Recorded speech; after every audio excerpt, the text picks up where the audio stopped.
Oi, pessoal, tudo bem? Então agora a gente vai dar início à nossa aula número 6, né? Sobre transposições sigmatrópicas, tá certo? E aí as referências suplementares que estão recomendadas aqui para vocês lerem, né, sobre o assunto são as mesmas referências que a gente mencionou nas aulas anteriores, né? De 1 a 5. Tudo bem? Porque a gente está avançando no assunto, né? Vamos dizer, na evolução da matéria, da mesma forma como esses livros fizeram, né? Falando de orbitais atômicos, depois orbitais moleculares, depois falando vamos dizer, da forma e dos níveis de energia associados aos orbitais moleculares, né? Apresentando os diferentes modelos que a gente pode usar para isso, e aí finalmente, né, ficando no Huckel simples, né, e falando de eletrociclizações, e agora finalmente chegamos nas reações sigmatrópicas. Tudo bem? Então vamos começar.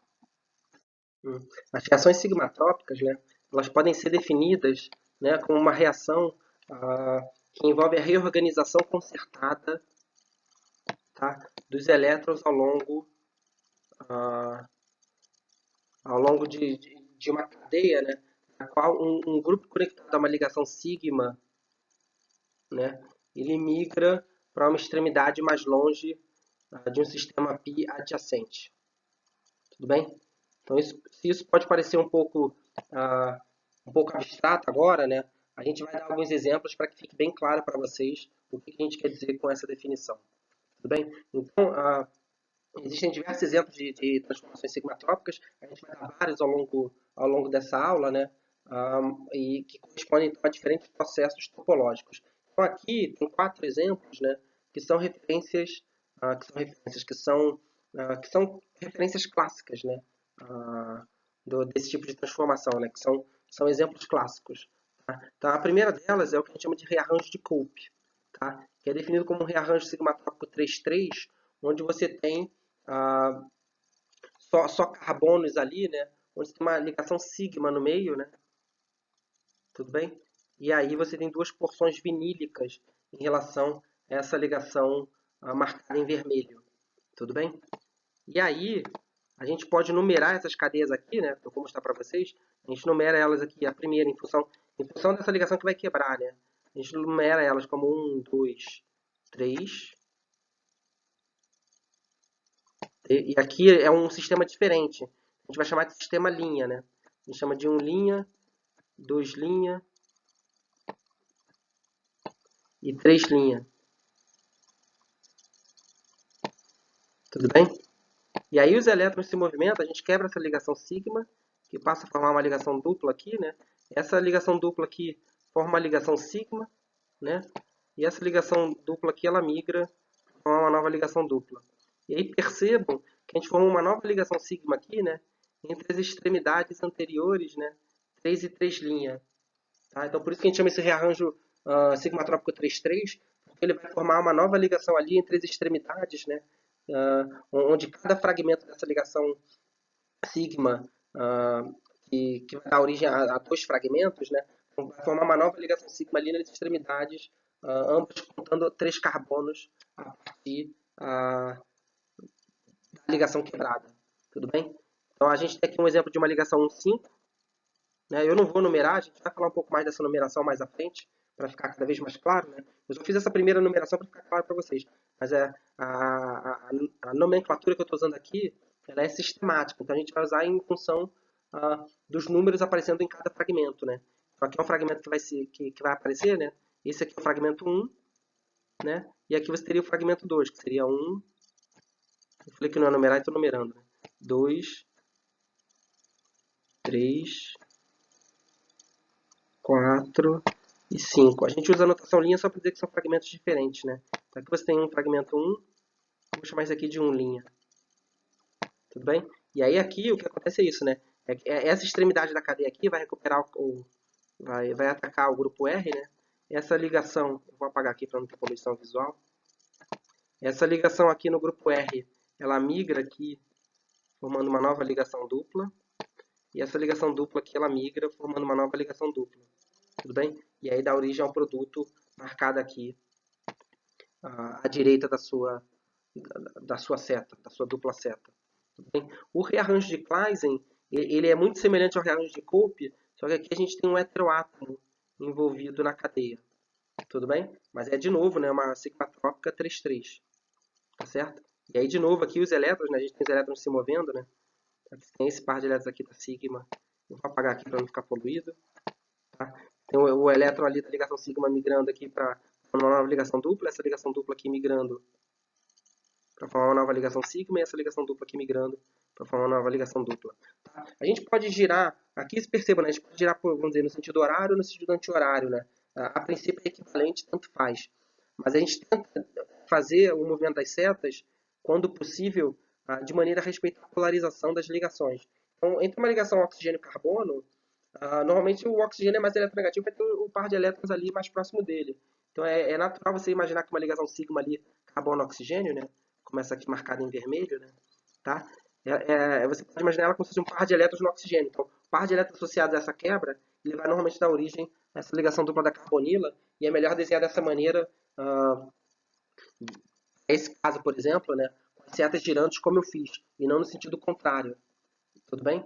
Porque parece que realmente, aí você realmente está indicando que o par de elétrons ali que está mais próximo ao oxigênio, né, vai ser responsável por, por formar uma nova ligação dupla. E vocês podem olhar essa parte vinil ali como se fosse um enol, né? Então o enol a gente sabe que não clica em beta. Então ali, essas setas que estão desenhadas, elas estão mais coerentes em termos de reatividade dos fragmentos e dos heteroátomos presentes. Tudo bem? E aí vejam que em todo momento a gente tem uma seta dupla, né?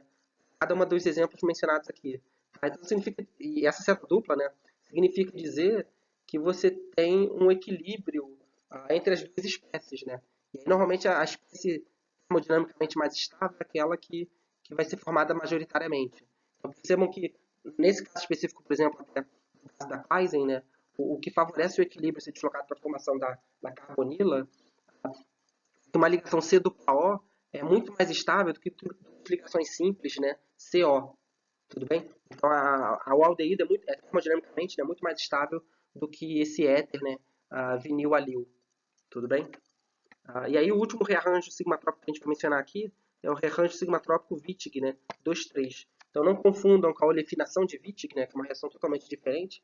Ela recebe o mesmo nome aqui, mas é rearranjo sigmatrópico 2,3. E ele corresponde ao rearranjo associado a um ânion em alfa de um éter alílico, né? A gente usa uma base forte, consegue desprotonar em alfa esse oxigênio, né? E esse ânion formado, ele ataca aqui a ligação dupla, né? Que migra aqui para formar uma nova ligação dupla, né? E essa ligação assímples aqui, né? Ela migra para formar um ânion sobre o oxigênio. Então você começa com um ânion e você termina com um ânion. O que acontece é que depois você faz o quench, né? E o quench desse ânion aqui dá origem à forma protonada, né? OH.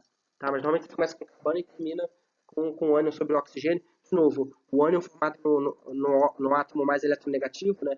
Ele é mais estável. Então, de novo, o equilíbrio está deslocado a formar o produto termodinâmico, né?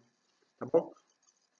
E aí o que é interessante mencionar aqui é que todos esses arranjos, né, rearranjos, eles são consertados. Tá? Então, de maneira análoga, né, ao que a gente discutiu sobre as eletrociclizações na aula passada, né, esses rearranjos sigmatrópicos eles são estereoespecíficos. Tudo bem? Se você tiver uma estereoquímica ali no seu material de partida, essa estereoquímica normalmente ela é transmitida com alta fidelidade para o material final. Tudo bem? Bom, vai depender do nível de empacotamento, vamos dizer, do quanto os átomos estão próximos ali no seu estágio de transição, mas é um estágio de transição cíclico, né? Por isso, vejam, né? Você não tem envolvente intermediário, né? Então, por isso, a gente tem realmente, de fato, uma reação pericíclica, né? Por isso que transposições sigmatrópicas é uma classe de reação pericíclica, tudo bem? E aí, quanto mais bem organizado for esse estágio de transição, né? Mais essa transmissão da estereoquímica ela é feita de maneira, vamos dizer, fiel, né? À estereoquímica do produto de partida, né? Do material inicial. Tudo bem? Ok. Ok. Então, como a gente já antecipou anteriormente, né? Mas agora falando para vocês de uma maneira mais clara possível, né? A gente vai introduzir algumas definições e nomenclaturas, né? A gente dá o nome de transposição IJ, né? Tá? A uma transformação em que um grupo ligado inicialmente ao carbono I, né? Um grupo ligado inicialmente ao carbono I é transferido ao carbono J, né? Como a gente viu nos casos mencionados anteriormente, né? De transformação 3,3, 1,5, 2,3, né? tá bom? Essa transferência de grupo, ela possui regras precisas para ocorrer, tudo bem? O grupo normalmente ele tem que estar conectado, né, a um sistema conjugado, tudo bem? E isso é necessário porque a hiperconjugação de um orbital π ou dois orbitais π, né, porque aí fica mais forte ainda, né, a, ao orbital sigma estrela daquela ligação simples que vai se romper, que faz com que aquela ligação seja fraca o suficiente e aí ela sirva de gatilho, né, para que o rearranjo ocorra, né, e leve à formação de um produto termodinamicamente mais estável. Tudo bem? Então, a força motriz é vamos dizer, é a estabilidade termodinâmica do produto ali, né, que pode ser formado a partir daquele material de partida, né? Mas o gatilho ele é dado ali por via térmica ou fotoquímica a partir de uma ligação sigma que é mais fraca, porque ela está conjugada com outras ligações π. E aí essas ligações π contribuem com a hiperconjugação, né, deslocalizando elétrons no orbital sigma estrela, e aí aquela ligação simples fica enfraquecida, né? Então ela fica alongada, né? E até se romper vamos dizer, e desencadear o rearranjo que a gente observa. Tudo bem? E aí, durante esse rearranjo, né, as duplas ligações, né, do sistema π, eles migram concomitantemente, né, com a transferência do grupo, tá? E a ligação sigma, que estava situada antes, né, entre o carbono 1 e 1' né, agora vai se localizar após a reação entre os carbonos I e J. Tudo bem? Que foi exatamente o que a gente observou anteriormente. A gente pode discutir aqui num caso mais genérico, né, pensando agora nessa molécula aqui, né, em que a gente pode pensar a ligação marcada em vermelho, tá, é a ligação que vai se romper. Tudo bem? E ela define dois subdomínios, né, que podem ser vistos como polienos. Então a gente tem aqui no domínio superior, né, na parte superior da molécula, a gente tem os números, né, 1, 2, 3, 4, etc. e menos 1 i, né, definindo um polieno, né, tá? E aí a parte inferior a gente tem os números, né, 1', 2', 3', 4', etc. J menos 1', J', né, que define o polieno inferior, o fragmento, né? E aí I e J não são necessariamente os mesmos números, né? Então o polieno superior não tem necessariamente o mesmo número que o polieno inferior. Tudo bem? Então podem ser números, podem coincidir e podem ser diferentes, não são necessariamente iguais. Eu vou apagar aqui para não ter nenhuma poluição visual. Tudo bem? E aí, quando a ligação ocorre, né? Quando a reação ocorre, a ligação sigma ela se fragmenta, migrando aqui, formando uma nova ligação dupla, e ela movimenta todo o resto do sistema, né? As ligações duplas migram para onde estão as ligações simples, até o final da cadeia, onde a ligação dupla no carbono J, o J' marcado aqui, né? Vai formar uma nova ligação sigma ali com o carbono I. Tudo bem? E aí dá origem a esse produto aqui marcado na nossa direita. Tudo bem? E lembrem, né, que a reação está sempre em equilíbrio. Então a gente sempre vai favorecer a formação do produto termodinâmico ali. Tá? E aí, mas de maneira geral é isso, né? A nomenclatura aí, colchetes I e J, né, define essa transformação sigmatrópica, onde você está formando uma nova ligação nos carbonos I e J. Tá certo? Tá. O que é interessante mencionar aqui, em contraste com as reações de eletrociclização que a gente mencionou anteriormente, né? Na eletrociclização a gente viu que para fechamento de anel, a gente formava uma nova ligação sigma e perdia uma π. E para abertura de anel na eletrociclização, né, a gente formava uma nova π e perdia uma sigma. Tá? Na transposição sigmatrópica, que é o caso aqui, né, o balanço de ligações sigma e π, tá, ele é o mesmo. Tá? Você perde uma sigma de um lado, mas você forma outra sigma do outro. O número de ligações π também é o mesmo. Tá? Então, esse tipo de análise é importante, porque lá na frente, quando a gente for fazer exercícios, né, você pode ter uma sequência de reações pré-cíclicas ocorrendo. Né? Uma eletrociclização seguida de um rearranjo sigmatrópico, e eventualmente uma cicloadição.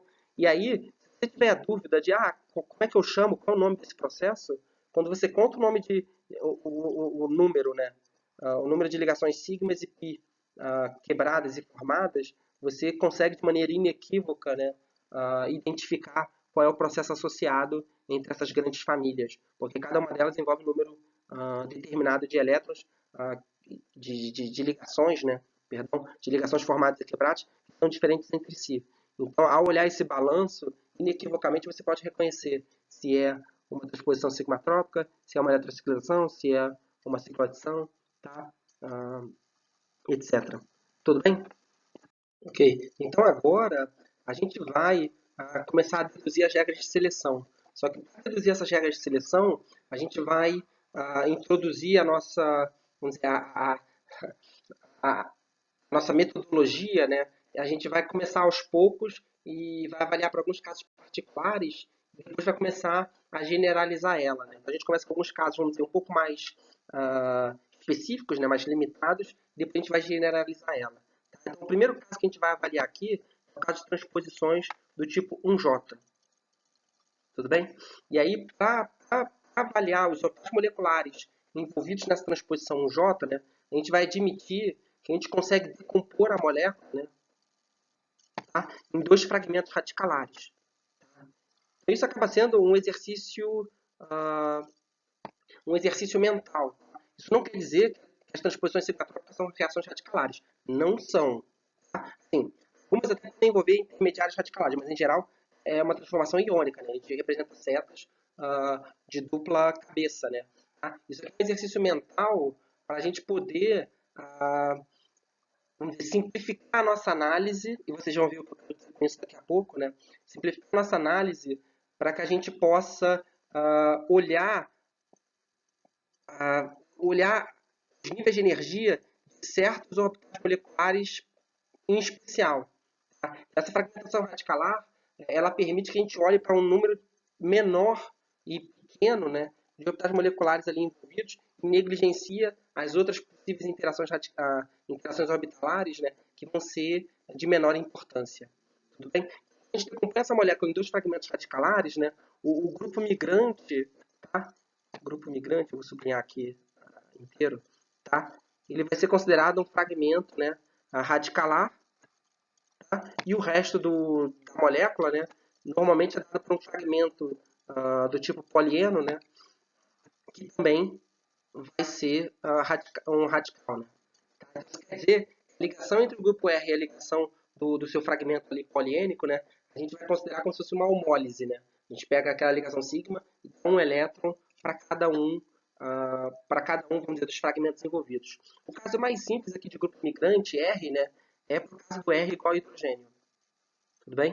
Então esse é o primeiro caso que a gente vai ver e a gente vai evoluir aqui vamos dizer, na generalização, né, do caso mais simples até o caso mais complicado, o caso mais geral. Tudo bem? E a gente vai estudar então, né, as interações orbitalares possíveis, né, as interações orbitalares possíveis entre o grupo R, tá, e a HOMO do radical polieno. Tudo bem? Por que a HOMO? Porque a HOMO é o orbital mais alto ocupado ali com seus elétrons, né? Ele é o orbital molecular ali que vai ser mais reativo. Tudo bem? Nesse caso, a sua HOMO é um abuso de linguagem, na verdade, é uma SOMO, já que a gente está decompondo ela, já que a gente está ocupando ele com um elétron só. Né? Tudo bem? Então, na prática é isso, né? Se você pega um polieno aqui, quer dizer, se você pega aqui uma molécula, a gente vai fazer esse exercício mental, né?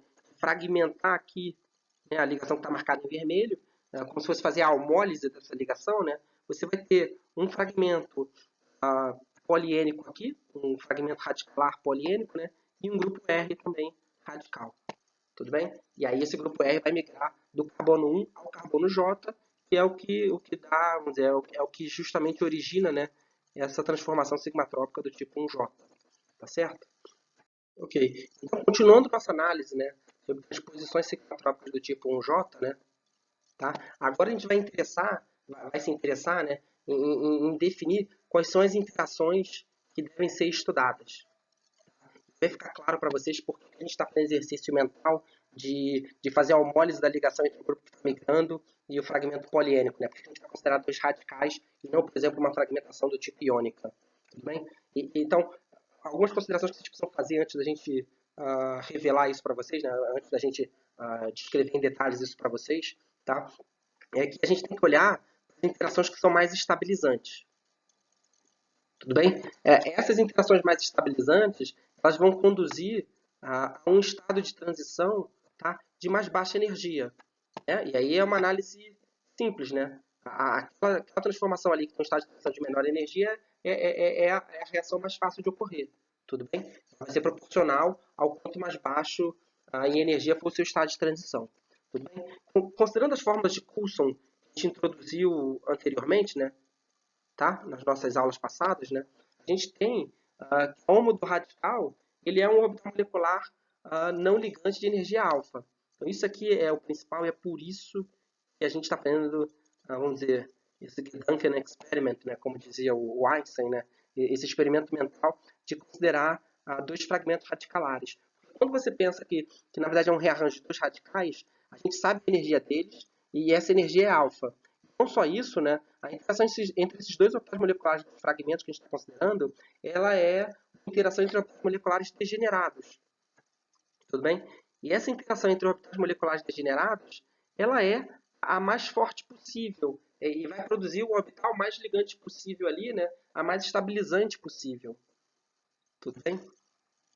Porque a gente viu que essa interação ela é mais estabilizante quanto mais próximo de energia são os orbitais ali que estão interagindo. Então, no caso degenerado, é que ele vai causar a maior estabilização possível. Então, com isso, a gente consegue olhar simplesmente para essa interação entre os orbitais de mesma energia e negligenciar outras interações com outros orbitais, né, que possam ter a simetria também adequada para interagir. Mas a gente reduz a nossa análise, né, a uma interação a dois orbitais moleculares apenas. Não precisa ficar olhando para outras eventuais interações, que se tornam secundárias, né, de menor importância e não influenciam o sistema tanto assim. Então a gente acaba negligenciando, né? Que é justamente isso, né? A interação entre dois orbitais moleculares degenerados é mais estabilizante, né? A gente não precisa considerar, em comparação, né, as interações dos orbitais moleculares preenchidos e vazios, né, dos dois subsistemas. Tudo bem? Visualmente, para vocês poderem talvez fazer essa. Para vocês entenderem isso de maneira gráfica, né, o que a gente está falando. Assim, se a gente separar em dois radicais, você vai ter aqui os orbitais moleculares do radical associado ao grupo migrante, você vai ter aqui os orbitais moleculares do radical polieno. O fato é, agora que a gente está considerando dois radicais, a gente tem aqui o nível alfa, né? E essa interação entre os dois orbitais moleculares, ela é de longe a mais importante do sistema. E a gente pode olhar simplesmente para essa interação aqui, né, que vai gerar um orbital molecular ligante de mais baixa energia possível, vai gerar um outro antiligante também, né, tudo bem? Mas as interações secundárias aqui, que estão marcadas em linhas tracejadas, né, entre esses orbitais com relação aos nossos orbitais, com relação aos outros orbitais moleculares, a gente pode negligenciar. E a nossa análise, né, ela se resume apenas, né, a esses orbitais aqui, né, que estão aparecendo nessa região que eu circulei para vocês. Então, a nossa análise ela é simplificada por essa, vamos dizer, por essa estratégia, né, de a gente pensar nos fragmentos como radicais. Tudo bem? Então, esse é o pulo do gato, vamos dizer, né? Por que a gente considera as interações entre dois radicais? Porque aí os níveis de energia são degenerados e eles vão ser a principal interação a ser considerada aqui nessa transformação. Ok. Então, continuando nossa análise sobre transposições sigmatrópicas do tipo 1J, né? A gente vai terminar o raciocínio para esse caso mais simples agora e depois vai avaliar o caso mais geral, né? Que são transposições sigmatrópicas do tipo IJ. Então, repetindo, você, aqueles orbitais moleculares dos nossos dois fragmentos, né, que eu mencionei no slide anterior, né, vou pegar aqui, por exemplo, bom, isso é um caso hipotético, né, mas os orbitais moleculares associados ao radical do grupo migrante e o radical associado ao fragmento do polieno. Né. Como a gente mencionou, a interação mais importante ali, ela está associada aos radicais, aos orbitais moleculares, né, que contém um único elétron cada ali, né, porque são orbitais moleculares degenerados. Tá? E as outras interações que estão representadas aqui por linhas tracejadas, né, de maneira pictórica, né, só dizendo, normalmente os orbitais moleculares eles se interagem ali, tem outras interações ali que contam, né, a estabilização e desestabilização deles, né, mas eles agora não são pertinentes porque a influência deles é muito fraca em relação à interação mais forte marcada por essa seta aqui de dupla cabeça, né? Só para dizer que a interação mais forte é essa aqui que conta, né? Que é justamente a que eu circulei. O tracejado são apenas interações fracas que a gente pode negligenciar na nossa análise. Então, olhando as fórmulas do Coulson, né, como a gente introduziu anteriormente, né, só que agora associada ao nosso orbital molecular ali, do polieno, que contém apenas um elétron, né, então seria a HOMO do nosso radical polieno. Tá? Em outras palavras, essa HOMO do radical polieno é a nossa SOMO, tudo bem? Só que bom, eu quero que vocês entendam exatamente qual o orbital molecular que a gente está considerando. Então é o mais alto ocupado ali por um único elétron. O termo mais apropriado aqui seria SOMO, né? Mas eu estou botando o HOMO do radical para que vocês entendam o que eu estou dizendo. E aí, uh, é importante que vocês vejam isso logo agora, né, para não haver confusão lá na frente, é que esse fragmento poliênico, né, como ele é um fragmento radicular, ele vai ter um número ímpar de carbonos.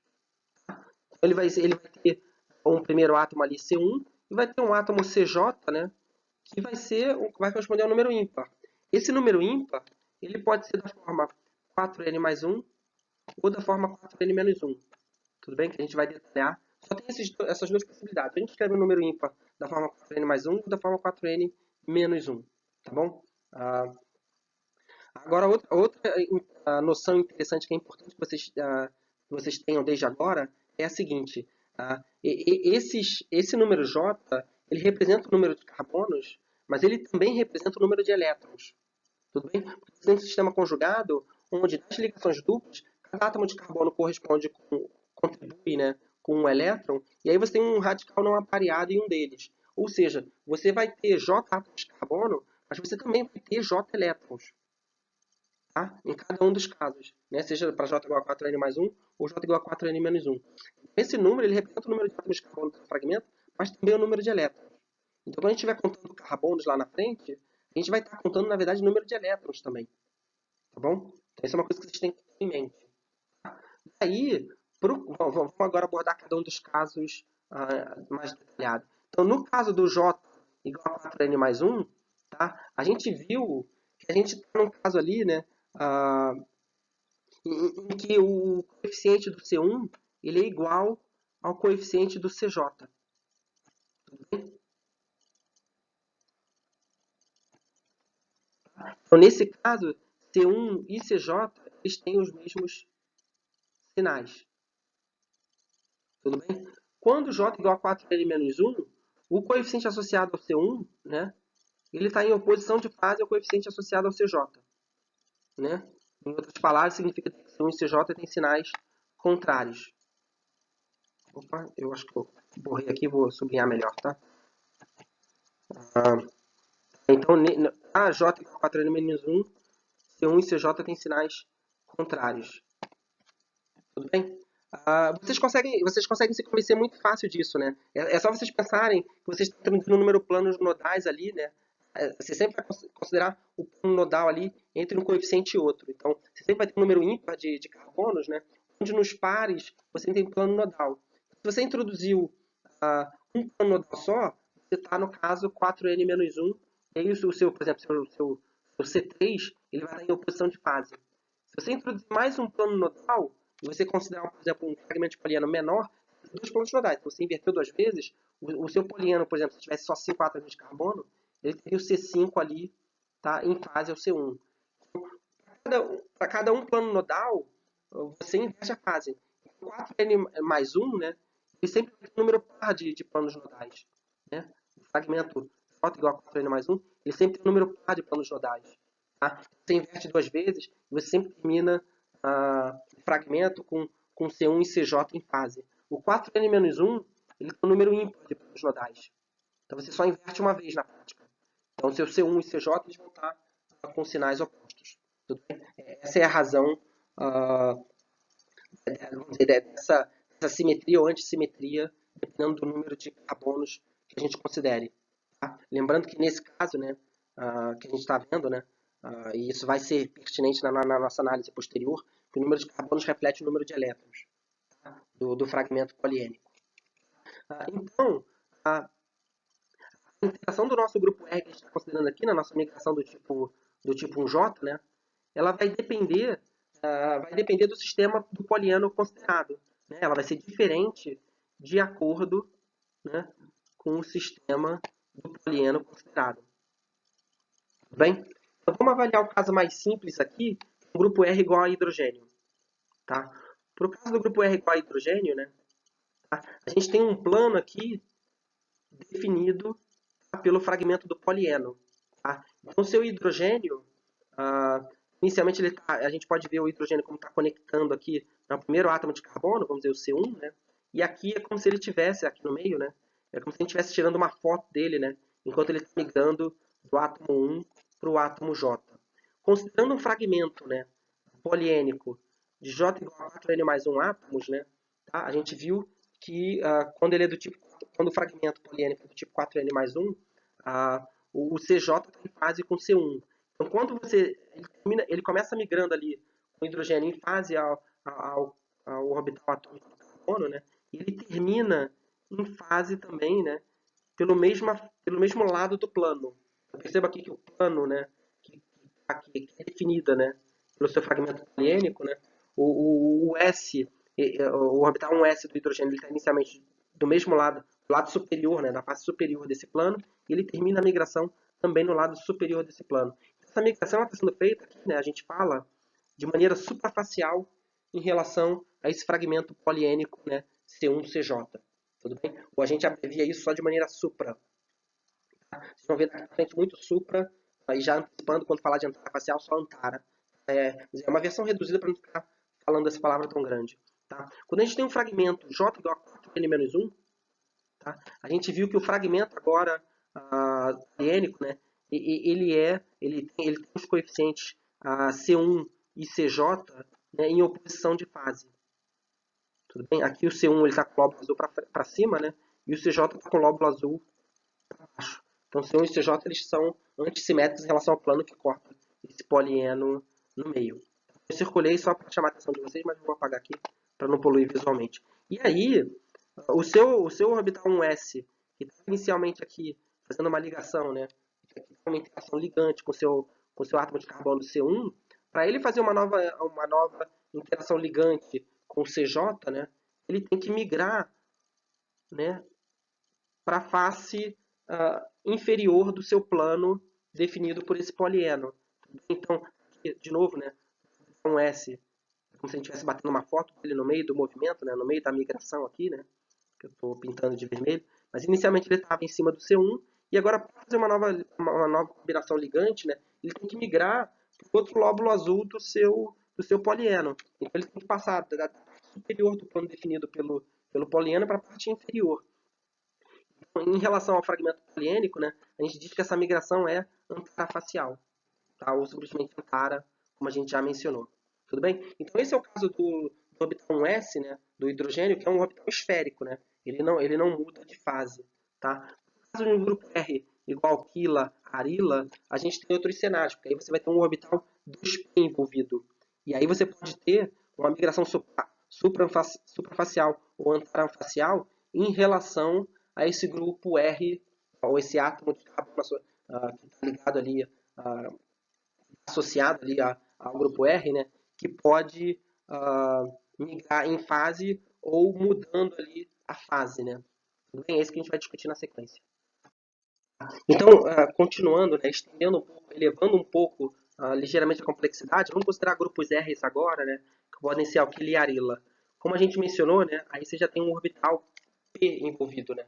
E aí, em relação ao orbital P, agora botando as figuras associadas à transformação, né, a gente pode ter um fragmento, por exemplo, J, do tipo N mais um átomos, né, e aí ele vai migrar em relação supra ao fragmento, né, C1J, né, ao plano definido por C1J, vamos dizer, né, ele está migrando aqui pelo mesmo lado, né, ele estava inicialmente ligado ao lóbulo azul, estou pintando aqui de vermelho, né, e vai aterrissar, né, no lóbulo azul também, que eu estou pintando aqui de vermelho para vocês.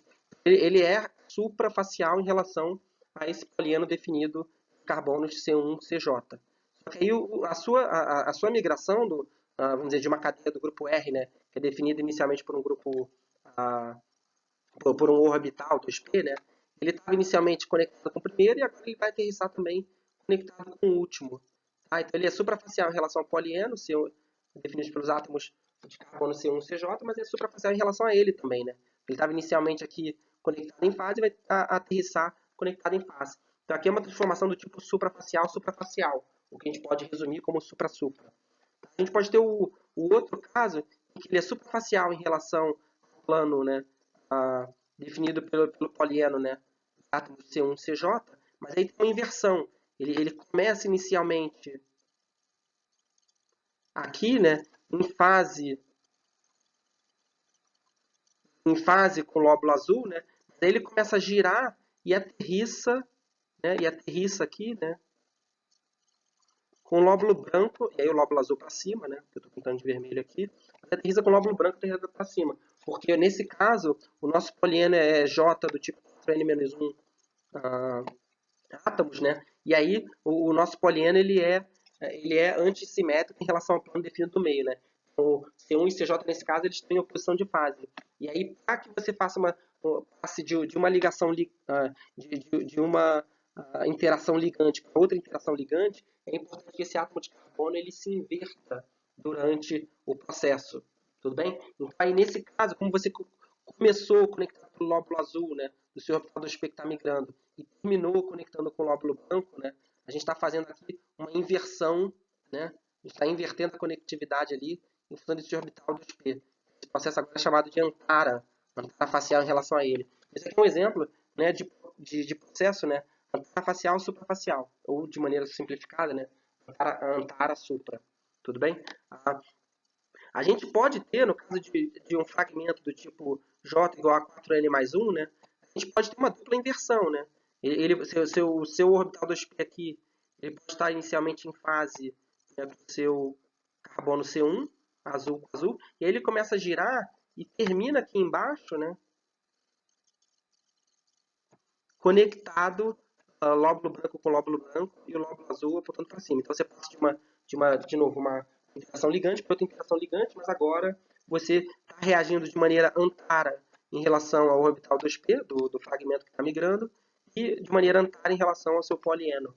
Tudo bem? Então seria uma transformação antara-antara. Então vejam, né, que em termos de simetria, a transformação antara-antara ela é, né, idêntica, né, em termos de de propriedade de simetria dos seus fragmentos, né? Tá? A transformação antara é a mesma da supra-supra. Tá? E de maneira análoga, né? A gente pode ter aqui, se a gente considerar um fragmento tipo J igual a 4N-1, né? Pode ter o seu orbital 2p, que inicialmente estava conectado a seu carbono 1 aqui, né? Lóbulo azul com lóbulo azul, né? E aí ele também se inverte, né? Na verdade é como se o polieno tivesse invertido, né?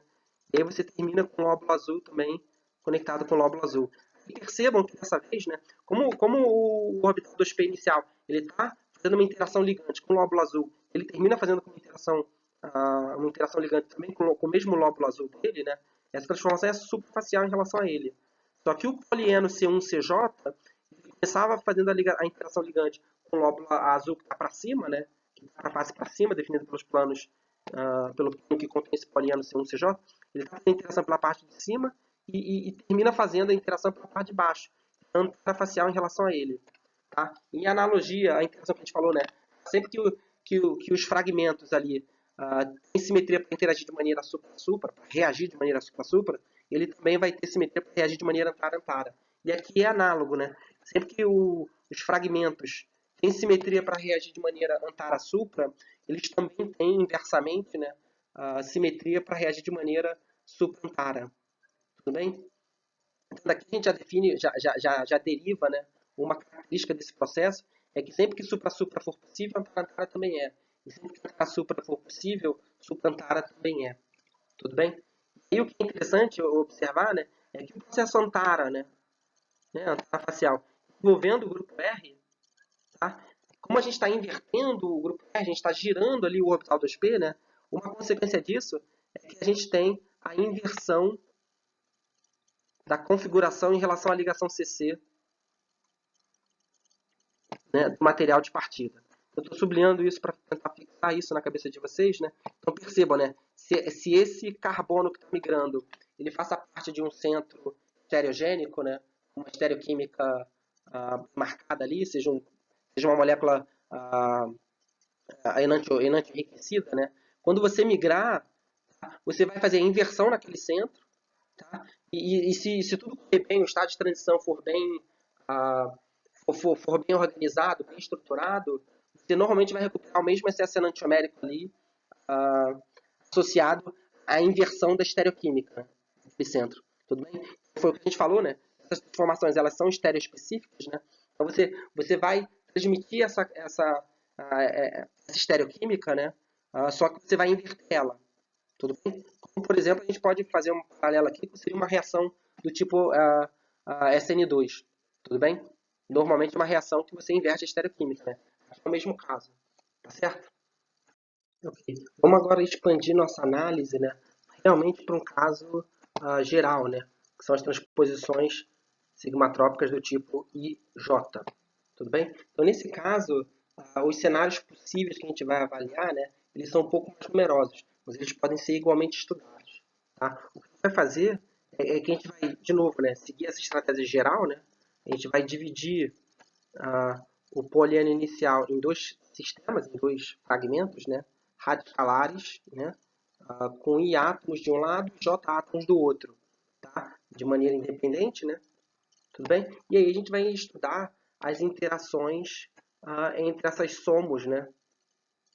Entre esses orbitais radicalares ah, formados. Tudo bem? Então, soma aqui novamente, né? É a sigla em inglês para Singly Occupied Molecular Orbital e corresponde à nossa HOMO ali, preenchida com um elétron. Tá? Só que o termo técnico mais apropriado é realmente SOMO.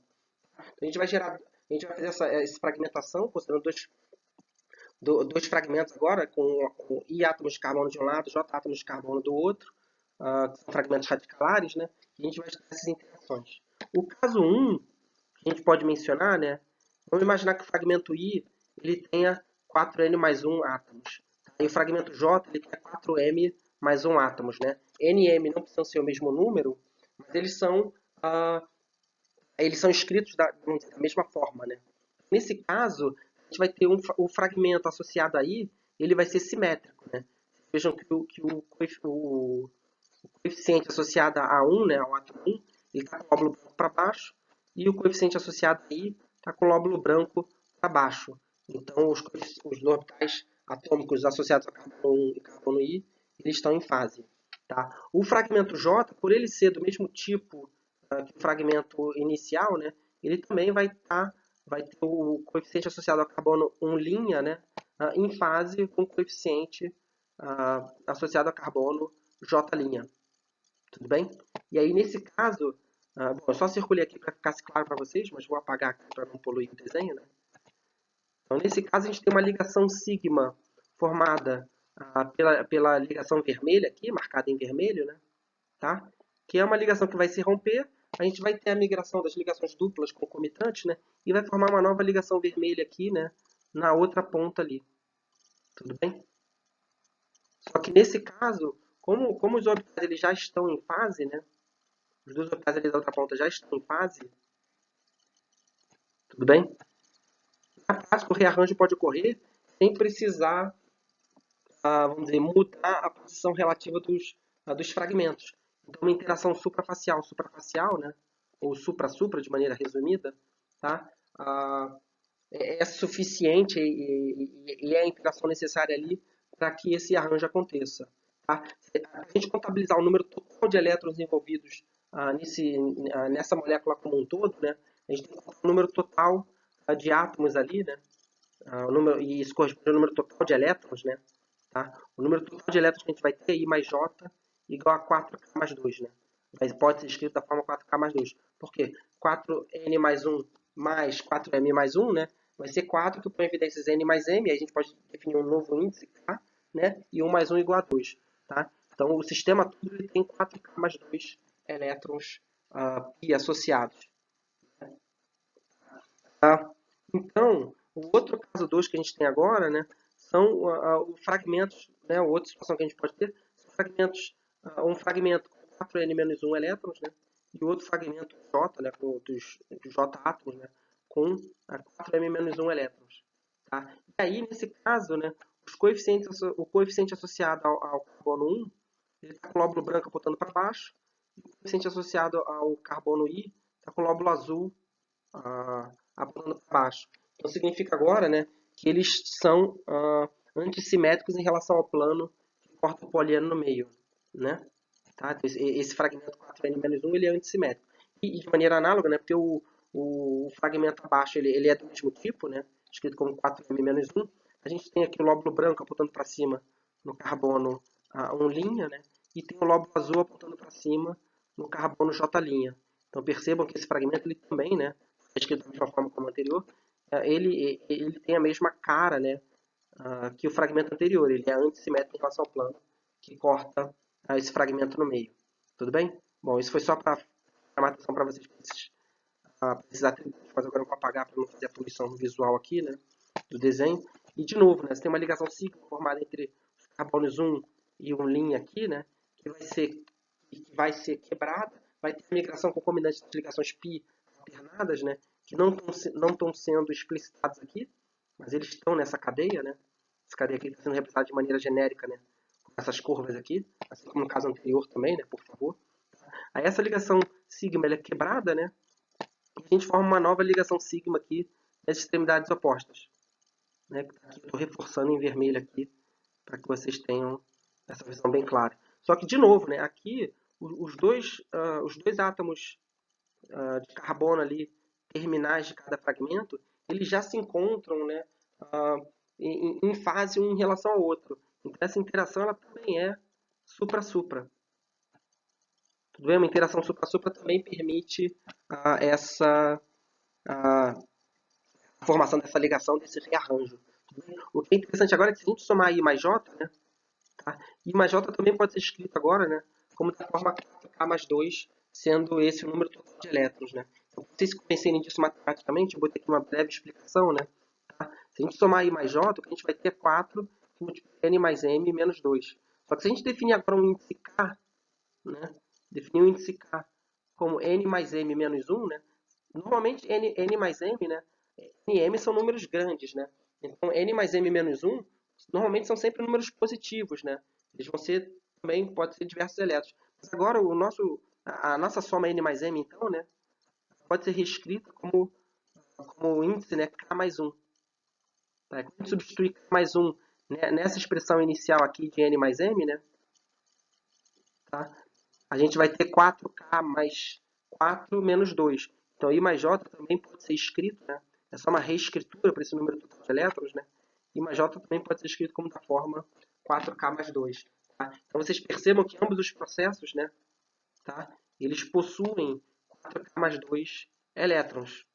E aí a gente já começa, né, a delinear as regras de seleção. Quando a gente tem um sistema com 4K mais 2 elétrons, né, a reação ela procede de maneira supra-supra. Tudo bem? Porque percebam que nos dois casos possíveis, né, a gente tem esse mesmo número de elétrons, 4K mais 2, e a reação realmente ela procede, né, ela é permitida pelas regras de seleção, né, de maneira supra-supra. Ok? Ok. Um comentário que a gente precisa fazer agora, né, chamar atenção para vocês, não sei se vocês já perceberam isso anteriormente, né, mas, bom, o que é interessante notar é o seguinte, aqui, sempre que o modo supra-supra, né, a reação, né, de maneira suprafacial, ela é possível, o modo antara-antara, ele teoricamente, ele também é igualmente possível. Tudo bem? Só que para isso acontecer, né, o modo antara-antara precisa que os dois polienos se retorçam, né, para que o lobo superior do CI possa se encontrar ao lobo inferior do CJ. Tá? E isso é difícil, né? O supra-supra já está ali do lado, é só quebra de um lado e forma do outro. O antara-antara, você precisa que isso aconteça, né? Então, eu vou repetir aqui para fixar isso na cabeça de vocês, para que vocês entendam, né? Quando a gente anunciar as regras de seleção da sua maneira mais tangente possível. Tá? Então, o modo antara-antara, ele precisa que os dois polienos, os dois fragmentos de polienos, né, se retorçam de maneira importante, tá? Para que o lobo superior do CI, tá, possa se ligar ao lobo inferior de CJ. Tudo bem? Associado ao modo antara-antara. A gente vai mostrar isso em termos de orbitais, para que vocês consigam visualizar isso com facilidade. Então, na prática, né, como consequência disso, os fragmentos, podendo se combinar só de maneira supra-supra, eles vão, na maior parte das vezes, fazer, né? Porque é um esforço, em termos de energia, muito menor do que torcer os dois. Tudo bem? Então, na prática, as disposições IJ do tipo Antarantara acabam sendo raras, né? Tudo bem? Como consequência, elas são raras. Então, o que a gente quer dizer com isso de maneira, em termos de orbitais, né? O Antarantara é isso, né? Significa dizer que você precisa torcer esse polieno aqui, né? 180 graus, e precisa torcer esse aqui também de 180 graus. Quando você gira ambos os fragmentos aqui, e aí você, concomitante, né, você está clivando a ligação sigma aqui, aí você gira o fragmento de C1 a CI de 180 graus e gira o fragmento de C1 a CJ de 180 graus. Aí você vai ter a combinação em fase, né, do lóbulo branco com lóbulo branco. Manda a nova ligação sigma aqui para você, né? E aí percebam que você torceu todo o fragmento, né? O C1, né, inicial aqui do fragmento C1 a CI, ele tinha o lóbulo branco para baixo.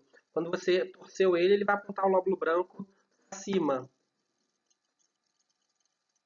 Tudo bem? E aí o fragmento aqui, C1 CJ, ele também tinha um lóbulo branco apontando para cima, né? Quando você torcer ele de 180 graus, você vai ter agora o lóbulo branco apontando para baixo, né? E o lóbulo azul apontando para cima. Tá? E aí, então, percebam que sempre que o modo supra-supra ele é viável, né? Que seria, se fosse supra-supra, seria só isso aqui, né? Azul com azul. Tá? Mas sempre que o supra-supra ele é possível, né? O Antara também é. Tudo bem? O Antara também é. Só que energeticamente ele é muito mais físico. Você tem que ser os dois fragmentos de polieno. Tudo bem? Mas em termos de regra de seleção, né? Sempre que o supra-supra for possível, o Antara também é. É isso que a gente quer deixar bem claro para vocês aqui. Ok. Agora, vamos falar do caso 3, né? Avançar um pouco mais no nosso estudo das transposições sigmatrópicas do tipo J, né? E o nosso caso 3 agora vai ser estudar, né, uma molécula que tem dois fragmentos. Um fragmento do tipo 4N mais 1 átomos, né? E outro fragmento com J carbonos, né? Do tipo 4M menos 1. E aí a gente viu, né, pelas propriedades de simetria desses fragmentos, né, que 4N mais 1 ele é simétrico, né, tem os dois lóbulos brancos apontando para o mesmo lado, e o fragmento do tipo 4M menos 1 ele é antissimétrico. Um lóbulo branco aponta para cima e outro lóbulo branco aponta para baixo. Agora, para você poder clivar a ligação marcada em vermelho aqui, né, essa ligação sigma, e formar uma nova ligação sigma, você precisa torcer um dos polienos. Então, pegando aqui esse polieno do tipo 4M-1 e considerando a torção dele, né, a gente vai ter a interação do lóbulo branco com o lóbulo branco, como marcado aqui, né, tá? A gente vai ter que torcer um dos polienos. Então, a gente pode identificar, por exemplo, aqui nesse caso, né, o caso 3, como se o fragmento do polieno 4M-1 esteja sendo torcido. E aí percebam que o lóbulo branco que estava para cima nesse fragmento, né, marcado aqui, o lóbulo branco está apontando para cima, né, como você torceu de 180 graus, ele está agora apontando para baixo. Então, essa transformação, né, contando agora o número total de elétrons, né, lembre que o número de carbonos de cada fragmento corresponde ao número de elétrons que ele possui. Então, somando o número total de carbonos, a gente vai ter o número total de elétrons. Nesse caso, a gente tem I mais J, né, igual a 4, que põe em evidência N mais M. N mais M a gente pode associar a um valor K, né, mais 1 com menos 1 se anula, né. A gente tem agora o número total de elétrons, né, dado por I mais J igual a 4K. Tudo bem? E essa transformação, ela é supra-Antara. Tudo bem? Supra em relação ao fragmento de 4M mais 1 que não precisou se contorcer e o 4M menos 1 que a gente precisou virar de 180 graus. Tá? O outro caso, né, vamos dizer que poderia ser encarado como caso 4, mas na verdade, bom, ainda é o caso 3, é que se você pegar um fragmento desse tipo ainda, você pode pensar o contrário, né? Assim como a gente girou o fragmento 4M menos 1, a gente pode girar o fragmento 4N mais 1, né? Aí quando você cliva a ligação sigma, né, você vai girar de caso o fragmento superior e aí você vai ter agora, né, uma interação ligante, né, formando, assim, responsável pela formação da ligação sigma entre os dois lóbulos azuis, né? Conforme eu estou marcando aqui para vocês. E aí o lóbulo azul que estava para cima, né? No caso desse fragmento 4N mais 1, agora ele vai apontar para baixo, porque a gente girou ele de 180 graus. Tudo bem? E agora essa interação, né? Na verdade, ela é, então, para em relação ao fragmento 4N mais 1 e supra em relação ao fragmento 4N menos 1. Percebam que o número total de elétrons, né? Porque na verdade é o mesmo sistema, né? Ele é um sistema 4K elétrons. Tudo bem? 4K elétrons, às vezes a gente fala como 4K elétrons pi, mas é o mesmo caso das eletrociclizações. São 4K elétrons envolvidos na transformação. Você conta os elétrons das ligações duplas que estão migrando, né? 2 elétrons por cada ligação dupla, e você tem 2 elétrons ali pela ligação sigma, né? Que está sendo quebrada. E aí vai ser formada do outro lado, né? Mas então, nessa contagem de elétrons, né? Vocês consideram, vocês devem contar, né? 2 elétrons por ligação dupla e 2 elétrons por ligação sigma ali que está sendo quebrada, né? E vai participar da migração dos elétrons ali no seu sistema. Tudo bem? Então, vejam que, assim, de maneira geral, né, a gente pode proceder a reação ou girando um fragmento ou girando o outro. De maneira geral, é difícil determinar, né, qual dos dois polienos vai reagir de maneira antara, né, qual deles vai girar. O fato é, você precisa que um deles gire. Para determinar exatamente quem está girando, na maior parte dos casos, a gente não consegue fazer isso, né? Pode ser um ou outro, você vai ter uma mistura, né? Hora gira um, hora gira outro, né? Então você vai ter uma mistura. Exceto em alguns casos muito específicos, né? A gente vai dar um exemplo de um caso muito específico no final. Tudo bem? Mas em geral a gente não determina, não tem como determinar qual é o fragmento poliênico que está girando, reagindo de maneira antara. Tudo bem? Ok. Então eu não sei se vocês se dão conta, né? Mas no slide anterior a gente terminou de abordar toda a dedução das regras de seleção para as posições sigmatrópicas do tipo IJ para o processo térmico. Porque todas elas que a gente discutiu anteriormente, elas envolvem configurações eletrônicas no estado fundamental. Tá? Então, configurações eletrônicas no estado fundamental estão associadas ao processo térmico. Tá? Vamos falar agora um pouco, né, da via fotoquímica. Tudo bem? E no caso da via fotoquímica, né, é a mesma consideração que a gente fez quando estava fazendo análise na aula anterior das eletrociclizações. Tá? Na via fotoquímica, né, quando você irradia a molécula com luz, você promove um elétron, né, da sua HOMO para a sua LUMO. Tudo bem? E aí a gente viu que, considerando um plano que corta a molécula no meio, né, o seu orbital molecular no meio, a simetria entre HOMOs e LUMOs, né, os orbitais, né, moleculares de maneira geral, elas vão se invertendo conforme você considera um orbital molecular de nível N e o N mais 1. Né?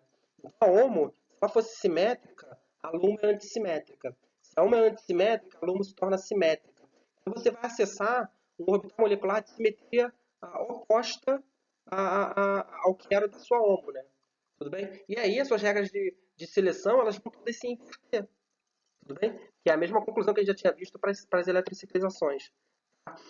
Então, o que a gente tem que fazer, na verdade, agora, e a gente vai fazer de maneira mais rápida, a gente não vai abordar caso a caso novamente, né? Até porque seria muito repetitivo, mas o que a gente pode fazer, eu vou dar um exemplo para mostrar para vocês, mas a gente vai agora, então, né, inverter todos os resultados em relação à via térmica, né, que a gente deduziu anteriormente. Tá bom? Então vamos dar um exemplo aqui. Se a gente considerar, por exemplo, essa molécula orgânica aqui, né, eu vou desenhar aqui.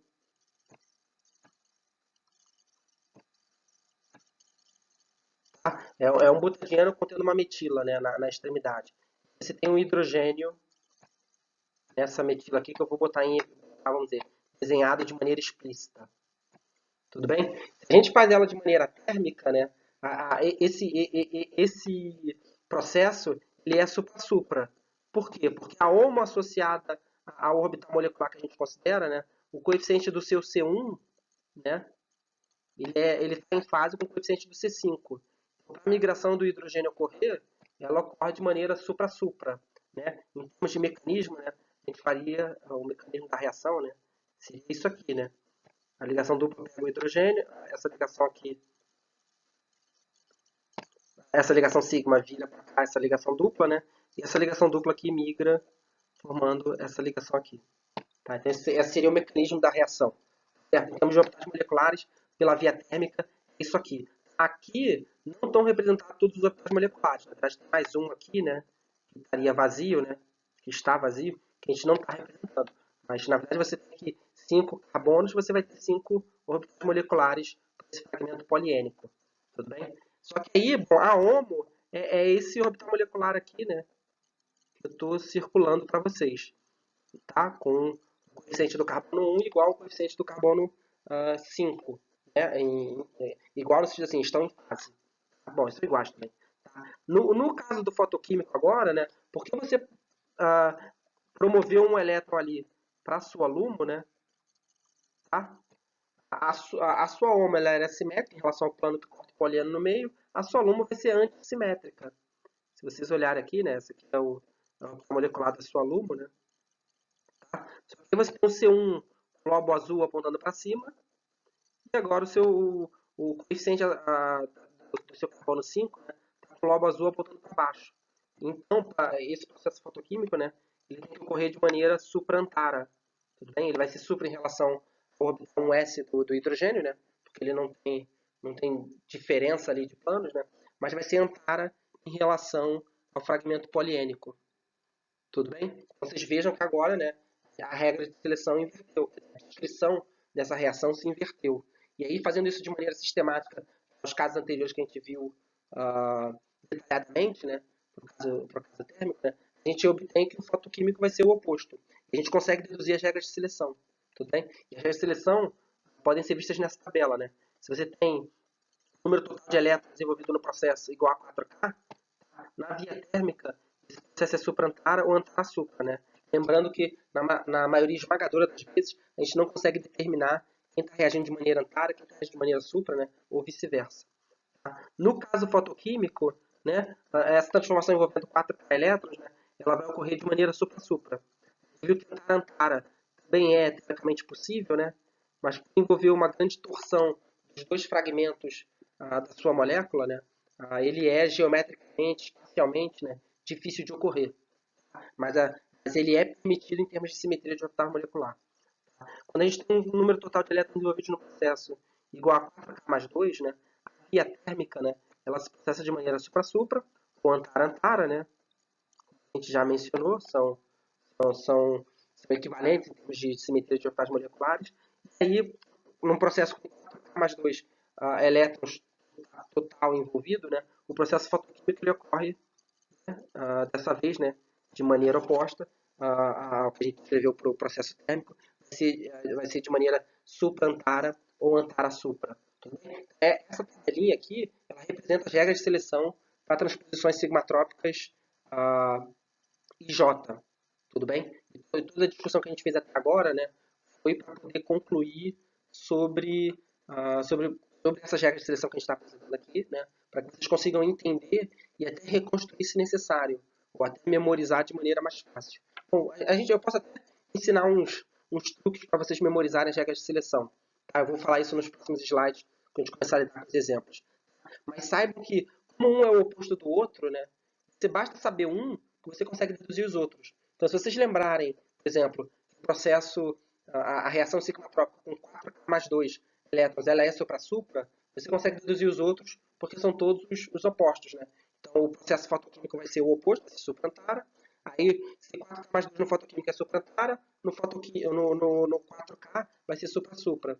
Aí, o processo térmico com 4K elétrons vai ser o oposto do fotoquímico, vai ser supra-antara. E aí você deduz a tabela toda. Então, basta lembrar um que vocês conseguem deduzir os outros por complementaridade.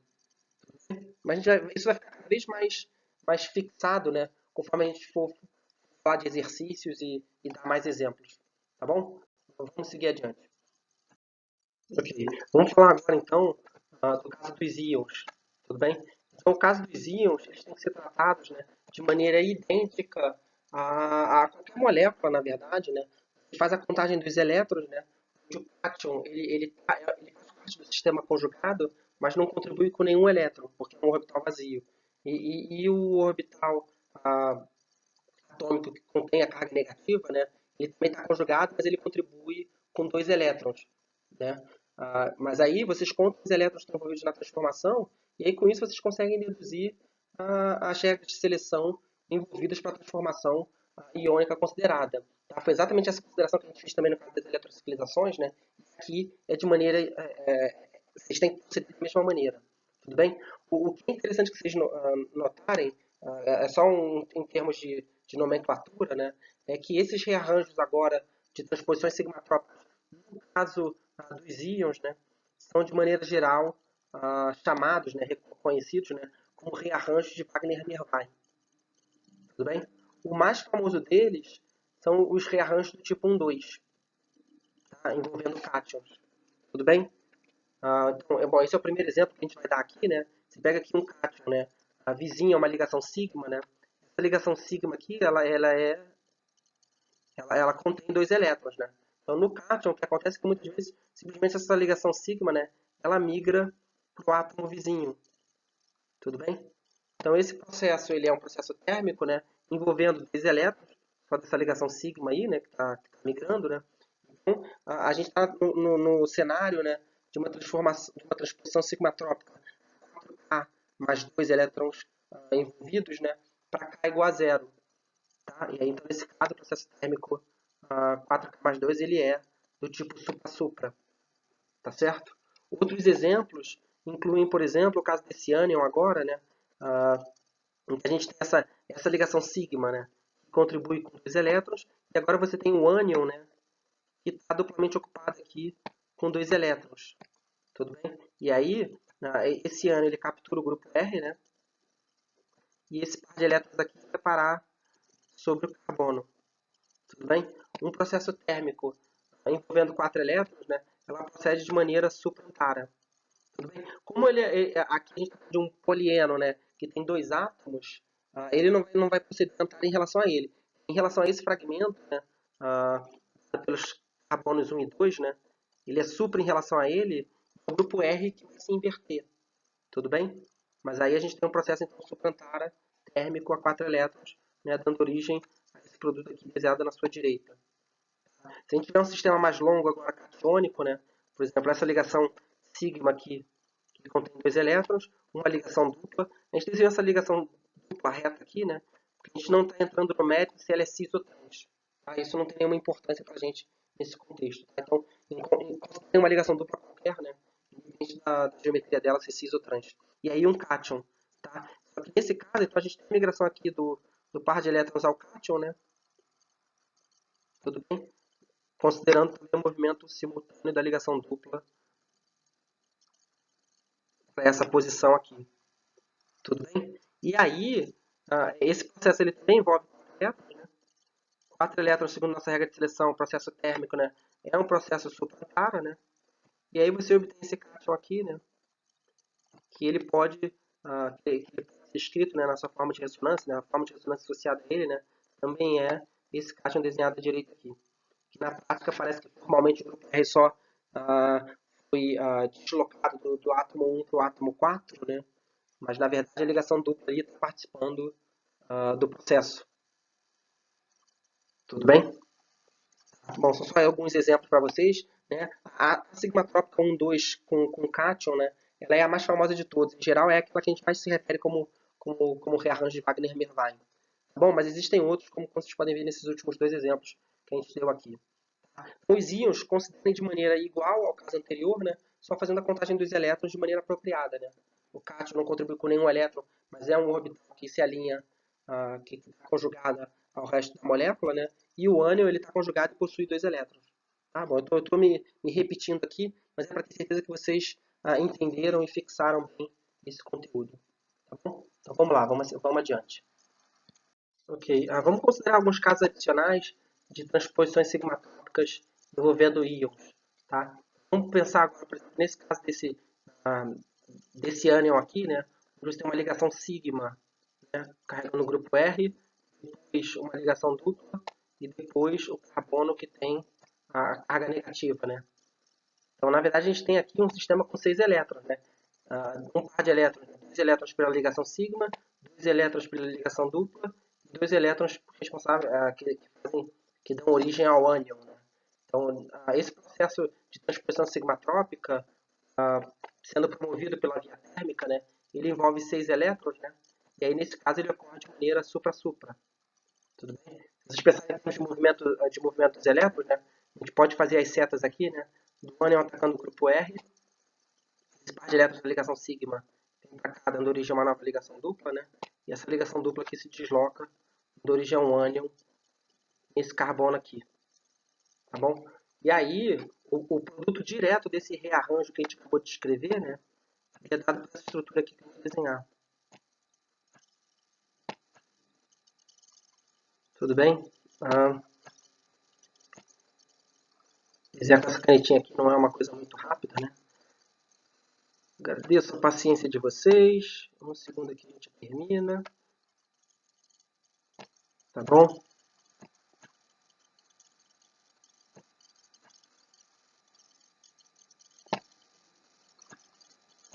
Aqui é o A.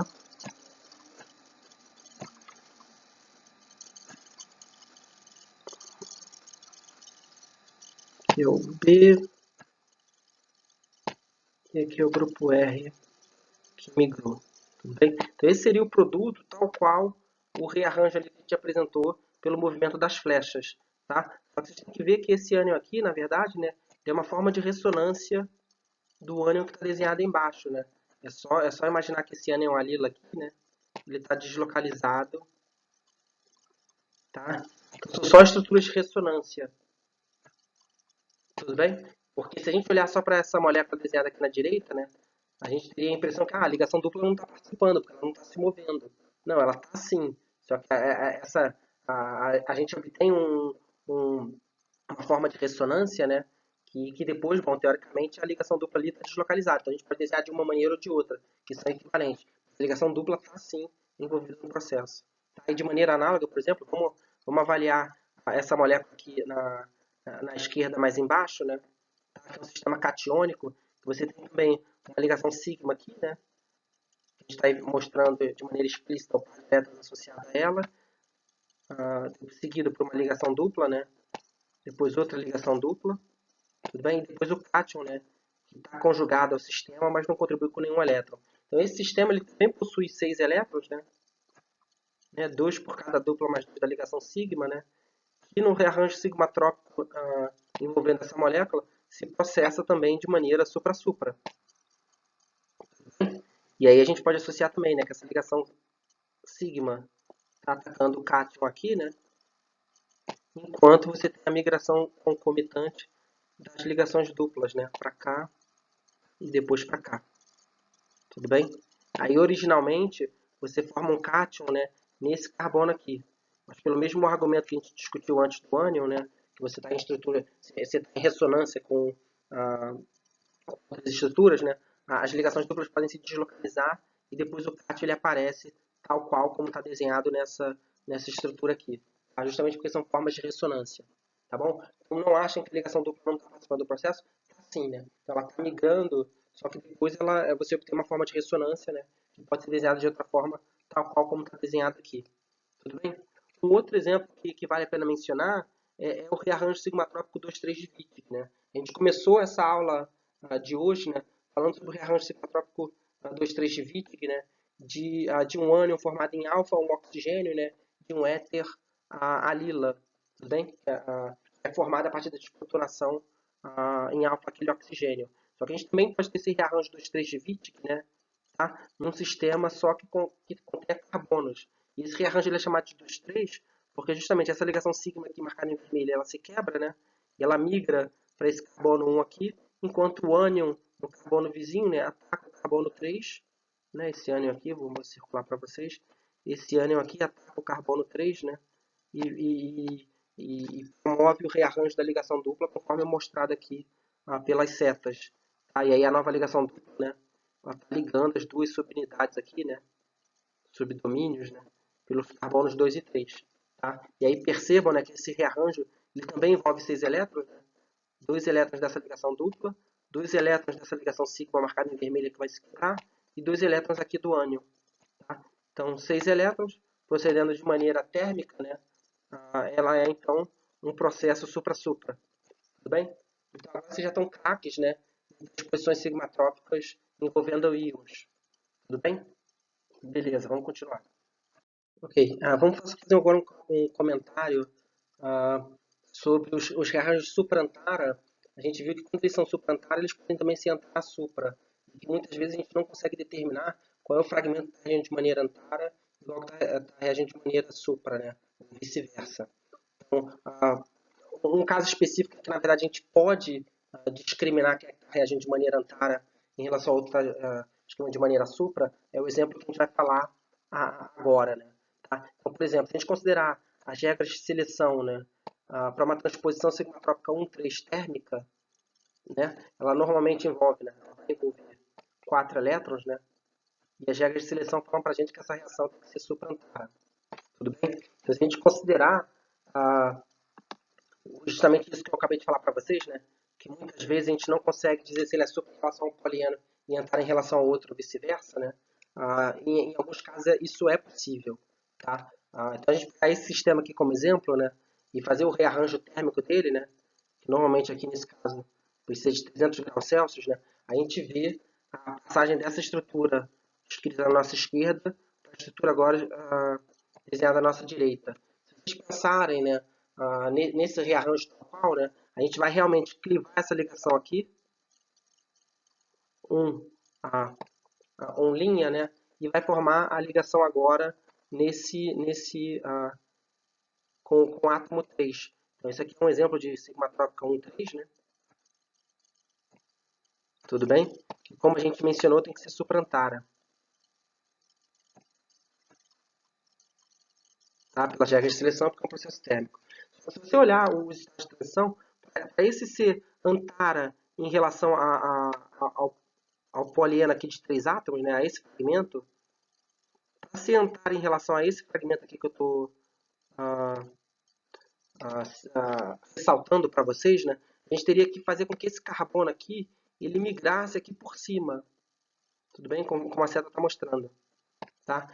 E aí, vocês veem que isso geometricamente é impossível, porque você tem um bracinho ali muito curto, né, dado por essa cadeia aqui embaixo, né, dado por essa cadeia aqui, e esse carbono aqui está todo para baixo. Não tem como fazer agora ele apontar para cima, porque você tem que quebrar a ligação. A gente não consegue quebrar essa ligação.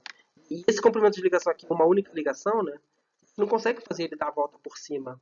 Tudo bem? Então, realmente, essa transformação aqui ela é impossível, imaginando que ela proceda de maneira antarafacial, né? Com relação a esse fragmento aqui de 3 átomos de carbono. Para ela proceder, tem que ser supra em relação a esse fragmento de 3 carbonos, né? Tem que ser supra em relação a ele, né? Né? Então, imaginando aqui que a gente tem essa combinação ligante entre os dois glóbulos brancos, né? Eu estou pintando aqui de vermelho, é a combinação supra, né? E aí você tem que, na verdade, ter a inversão aqui do lóbulo azul para se conectar com esse lóbulo azul. Então, ela é necessariamente antara em relação a esse fragmento aqui inferior. Né? E aí corresponde a esse estado de transição aqui, né? Em que você tem esse lóbulo azul aqui já se combinando com esse lóbulo azul. Para a nova combinação em fase de ligação que vai ser formada.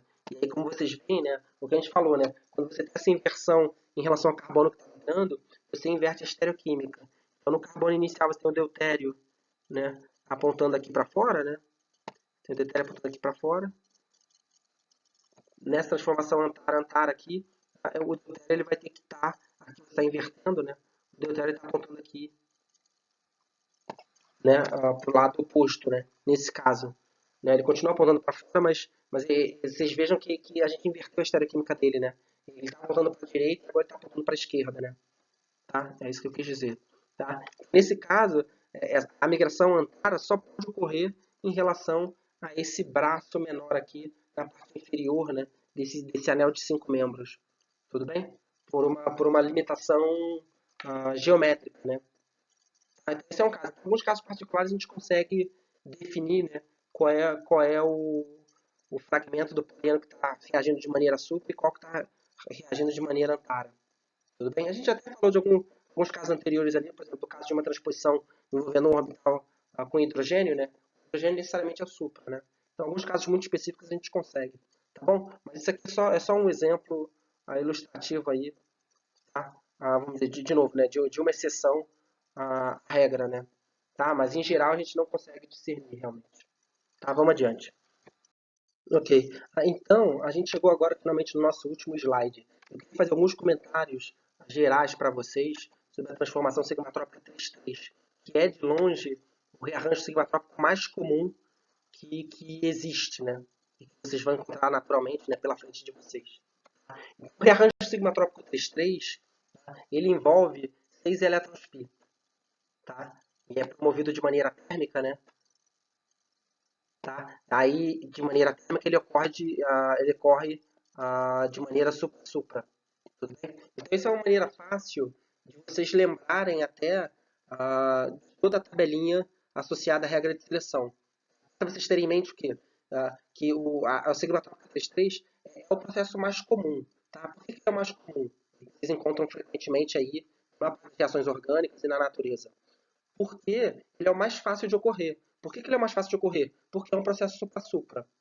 Tudo bem? Então, se 6 elétrons π ele é a nossa reação clássica ali, sigmatrópica, procede de maneira supra-supra, ela é o representante do 4K mais 2, né? Então, o processo térmico 4K mais 2 é supra-supra. E com isso você deduz o resto da tabela. Então, 4K mais 2 fotoquímico vai ser suprantara. Tá? Aí, 4K de maneira térmica vai ser suprantara. E 4K fotoquímico vai ser supra-supra. Tudo bem? E com isso você deduziu toda a tabela de uma única transformação que vocês conseguem lembrar facilmente. Tá? A mais comum é a mais fácil de ocorrer, que é justamente a transformação supra-supra. Tá bom? Tá. E isso é um dos comentários que eu queria fazer a esse sistema. O outro comentário, tá, que é extremamente importante que eu quero que vocês tenham em mente, né, e a gente já mencionou isso antes em algum momento da aula, né, é que a gente pode prever a geometria dos produtos formados a partir da estrutura do estado de transição. Tudo bem? Então, por isso que a gente desenhou essa molécula aqui na nossa esquerda, né, com duas metilas cis, uma em relação à outra, né, ou sim em relação à outra, né, e aí, como o fato de que a gente vai ter um estado de transição cíclico, né, de 6 átomos de carbono, a gente vai ter ali um estado de transição de mais baixa energia que vai descrever a reação. E a gente viu na análise conformacional da graduação de vocês, né, que a conformação de um ciclo hexano, né, vamos dizer, um ciclo de 6 átomos de carbono de mais baixa energia, corresponde à conformação cadeira. Tá? Então, os nossos estados de transição, a gente pode representar eles como uma cadeira, tentando colocar o máximo de grupos possíveis, né, nas posições equatoriais, que vão ser as de menor energia, né? E aí você vai, com isso, conseguir facilmente deduzir a geometria do produto obtido. Tá? E a gente viu que essas reações de expressões sigmatrópicas, elas são específicas. Então, significa dizer que a estereoquímica do seu produto inicial, né, do seu reagente, ela é transmitida de maneira fiel ao produto final. E aí, nesse caso, a gente tem, então, a geometria de uma olefina, que é Z, né? Que eu estou marcando aqui para vocês como Z. Tá? E a outra olefina, que é E. Tudo bem? Quase que exclusivamente. Né? Tá? De novo, nem sempre é perfeito. Isso vai depender também de como os estágios de transição... como o estado de transição ele se organiza no espaço, vamos dizer, como os átomos estão organizados. Também o fato de que, eventualmente, você pode ter um estado de transição ali de mais alta energia, né, um conformero diferente, que vai dar acesso a eventualmente outros produtos. Né? Então veja aqui que a contribuição do outro estado de transição aqui, ela é mínima, né? 0,3%, comparado a 99,7%, né, dessas olefinas Z e E que a gente acabou de descrever. Tudo bem? Mas vamos discutir sobre os estados de transição associados a ambos até. Tá? No produto majoritário, né, tá, a gente tem a forma cadeira, que é o estado de transição de menor energia. Então perceba que a gente tem as duas metilas, ambas apontando para cima, né? A gente representa aqui, né, a metila apontando para cima aqui, né? E a outra apontando para o mesmo lado, né? Bem para cima, né? Essa primeira metila ela é axial e a segunda metila é equatorial. A gente pode numerar essa metila aqui como metila 1, né? E ela corresponde a essa metila 1 aqui, nossa projeção de Newman. A metila equatorial aqui é a metila 2, né? Tá? E ela está aqui atrás, né? Então percebam que nessa projeção de Newman aqui que a gente fez na nossa direita, né, com uma metila axial como 1, equatorial como 2, a gente tem uma ligação sigma, né, que liga as duas, né, que é justamente essa aqui, que eu estou marcando para vocês, Na nossa projeção de Newman, ela está atrás desse carbono marcado em vermelho aqui e ela não aparece. E aí essa ligação tracejada aqui, que é a ligação que vai ser formada, né, após o rearranjo 3,3, né, tá? Ela está atrás desse carbono aqui, que eu estou marcando em vermelho para vocês, né? Tá aí de novo, né, como está escrito aqui, né, é o eixo da ligação futura, né, da futura ligação, que é a ligação que vai ser formada. No seu rearranjo sigmatrópico, essa ligação sigma aqui desse primeiro carbono que foi marcado em vermelho, né, ela migra formando essa ligação dupla aqui. Aí essa ligação dupla aqui, ela migra para trás dessa aqui, né, para trás dessa aqui, que é a ligação que vai ser formada, justamente porque ela está migrando aqui para trás. E essa ligação dupla aqui, eu vou fazer assim de maneira mais, para não ficar muito o desenho muito um em cima do outro, de maneira que você possa entender, mas essa ligação dupla aqui que está aqui atrás, ela vai migrar formando a ligação dupla ali. Então, após o rearranjo, o que a gente obtém é isso aqui, né? A ligação dupla aqui atrás, né? Tá? Percebam que essa ligação dupla aqui, ela é E, ela tem geometria E, tudo bem? Porque ela tem um grupo. Eu vou desenhar por extensão só para vocês poderem ver a extensão disso, né? Ela está aqui, né? Se tivesse um olhar raio-x olhando aqui, né? Tá? Ela tem geometria E, né? Ou trans, se vocês preferirem, né? Tá? Porque tem um substante apontando para baixo e um substante apontando para cima. Tá? Essa dupla ligação ela é trans. Tudo bem? Agora eu vou apagar para não poluir o desenho. A gente vai falar da ligação dupla que está mais à frente. Essa ligação dupla aqui está mais fácil de ver, né? Ela tem geometria Z, né?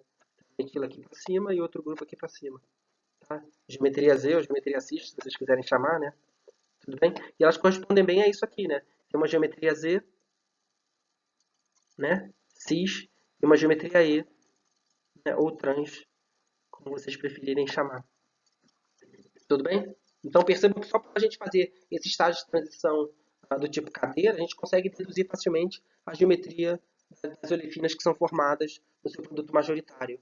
A gente poderia até imaginar uma outra cadeira, né? A gente poderia ter desenhado de maneira contrária, né? Desenhar a metila aqui, uma metila equatorial apontando para baixo aqui, ou uma metila axial também apontando para baixo, né? O fato é que elas são cis, né? E a gente, se colocar aqui como observador, né? Agora ah, enxergando de novo, né? Desse lado aqui, né? Se colocando como observador enxergando aqui, a gente vai ver a metila apontando para baixo, né? Tudo bem? A ligação dupla aqui, né? Tudo bem? E de novo, com relação a esse carbono aqui que eu estou circulando, né? É o eixo da futura ligação, né? Que vai ser formada após o rearranjo sigmatrópico. E a gente tem uma ligação sigma, né?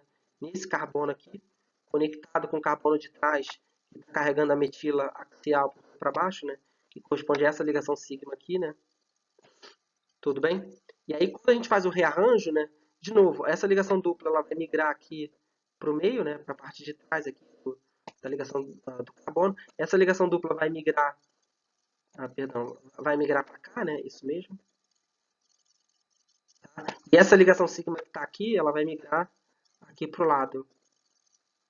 Tudo bem? Aí essa ligação sigma aqui, ela se quebra, né? Ela vai, na verdade, vir para cá. A gente quebrou a ligação sigma ali. Essa ligação dupla vai formar uma ligação sigma aqui, onde está tracejado, né? E essa ligação π aqui vai migrar vindo para cá, conforme as setas estão indicando. Bom, e aí, na verdade, vejam só, né? A gente, de novo, né, vai ter uma ligação dupla trans aqui, né, na frente. Tudo bem? Perceba que essa ligação aqui da frente, ela é trans, né? Tudo bem? Como eu estou dizendo para vocês, vou apagar agora para não poluir o desenho. E a gente olhando para a ligação dupla formada ali atrás, né? A gente tem aqui, eu vou prolongar para vocês poderem ver, né? A ligação dupla apontando para cá, a ligação da metila apontando para baixo e a outra vindo para cá também. Então a gente tem aqui uma olefina cis, tudo bem? De novo, né? Independente de como você desenha sua carreira, né? Você chega à mesma conclusão. Tem uma dupla trans e uma dupla cis, que corresponde ao seu produto majoritário aqui, né? De 99,7%, né? Observado nessa reação. Então da onde vem os outros 0,3%? O 0,3% ele pode ser associado a um estado de transição do tipo BOT. A gente teria as metilas também cis, né? Uma metila aqui apontando para cima, outra metila apontando para cima, né? Tudo bem? E quando a gente faz a projeção de nenhuma delas, tá aqui, né? Uma metila apontando para cima, a outra metila apontando para cima aqui, né? Mas no carbono de trás, né? Imagina que a gente está se colocando num cenário aqui ah, como observador, né? Imaginando o observador aqui, por exemplo, né? Aí você vai observar essa metila aqui, sua ligação dupla está aqui, né? E aqui, como está indicando, né, é o eixo da ligação futura que vai ser formada. Tá? E aqui, entre os dois carbonos que eu estou circulando aqui para a gente, né, tá? A ligação sigma atrás dela, né, tá a ligação sigma que vai ser rompida, né, que corresponde a essa ligação sigma aqui. Tudo bem? E aí, quando a gente fizer o rearranjo, né, essa ligação sigma que está atrás, né, eu vou fazer ela saindo daqui, ligando para cá. Tudo bem? Essa ligação dupla aqui ela vai migrar e vai vir aqui para trás para formar a nova ligação sigma. E a ligação π que está aqui atrás vai migrar para cá.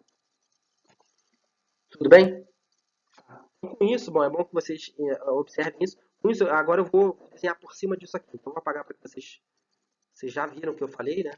Agora, a nova ligação π que a gente vai formar, na verdade, você vai formar uma ligação π aqui, né? Uma ligação dupla aqui. E aí, aqui atrás você também vai ter uma ligação π aqui atrás. Por que eu estou falando isso? Porque essa ligação π, ela vai ser a primeira da frente, né? Que eu já mostrei para vocês. Ela vai ser uma ligação trans. Perceba aqui que a ligação π que vai ser formada, né? Vai ser uma ligação trans.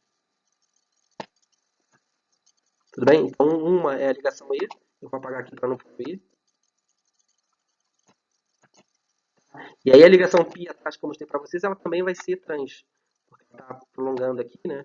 Ligada essa metila aqui. Imagina que a gente está olhando por trás do carbono, né? Ela também é trans, porque você tem aqui um grupo apontando para baixo aqui, e depois aqui uma metila apontando para cima. Então ela também é trans. E responde exatamente com esse 0,3% aqui. Tudo bem que você tem as duas olefinas trans, né? Ou E, se você quiser chamar. Tudo bem? Vocês conseguem entender a distribuição dos produtos até não, mas assim, com certeza, né? Isso é uma coisa que vocês têm que se habituar a fazer, não ter medo de fazer, é avaliar o estado de transição de mais baixa energia, que nesse caso é uma conformação do tipo cadeira, né? E vocês vejam, quase 100% é da forma cadeira que é mais baixa energia. Ligeiramente um pouco acima, e que pode responder por uma formação ali do minoritário, né? Seria, por exemplo, uma forma bot. Tudo bem? E aí você consegue explicar a estereoquímica, tá? De novo, né? Lembrando sempre, né, que essas transformações sigmatrópicas são específicas. Tá bom? Esse é o último ponto que eu queria falar para vocês. A T3 ele é a mais importante, então a que mais vocês precisam estar habituados a fazer é justamente essas transformações cadeiras, tá? Para avaliar a estereoquímica. Tá bom? Bom, gente, qualquer coisa a gente marca uma aula de dúvidas e eu posso tirar dúvidas de vocês, né, sem problema. Tá bom? Mas por hoje é só o que eu tinha para falar para vocês sobre transformações sigmatrópicas, né? E agora a gente se vê na próxima aula quando for falar de cicloadições.